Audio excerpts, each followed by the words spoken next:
શહેરમાં હત્યા જેવા ગંભીર બનાવો હવે સામાન્ય બની રહ્યા હોય તેવું લાગી રહ્યું છે, જેને અટકવા માટે શહેર પોલીસ કડક કાર્યવાહી કરવા છતાં પણ હત્યાનો સિલસિલો અટકતો નથી. ગત રાત્રે વધુ એક હત્યાનો બનાવ સામે આવ્યો છે, જેમાં લિંબાયત વિસ્તારમાં આવેલા નીલગિરી સર્કલ પાસે એક પ્લોટમાં અજાણી 35 વર્ષીય મહિલાને માથામાં ભાગે ગંભીર ઈજા પહોંચાડી હત્યા કરાયેલી લાશ મળી આવી હતી.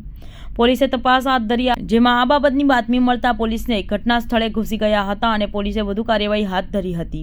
પોલીસે હત્યા બાબતનો ગુનો નોંધીને તેમજ અજાણી મહિલા કોણ છે, ક્યાંથી આવી છે તે દિશામાં પણ તપાસ શરૂ કરવામાં આવી હતી. આજે સવારે આ લિંબાયત પોસ્ટ વિસ્તારના નીલગિરી ગ્રાઉન્ડ પાસે એક ક્રિકેટનું મેદાન જેવું છે, ત્યાં ગાડી એક અજાણી સ્ત્રીની આવી રીતે ડેડ બોડી મળી આવેલી, જેમને જોતા એના નાક ઉપર, કાન ઉપર તેમજ કપાળના ભાગે ઈજાઓ થયેલી છે અને આ બાબતે તાત્કાલિક પોલીસે પહોંચી જઈ એને સ્મીમેરમાં મોકલી આપેલા અને એમના માટે તપાસ પણ હજુ ચાલુ છે. અનઆઇડેન્ટિફાઈડ ડેડ બોડી છે, એટલે પોલીસે જાતે ફરિયાદી બનીને 302 મુજબનો ગુનો પણ દાખલ કર્યો છે અને બાયન પોતે સવારે 7 વાગ્યા પહેલાંનો કોઈ પણ ટાઈમનો બનાવ હોઈ શકે છે, એથી તપાસ હજુ ચાલુ છે. આરોપીની પણ તપાસ ચાલુ છે.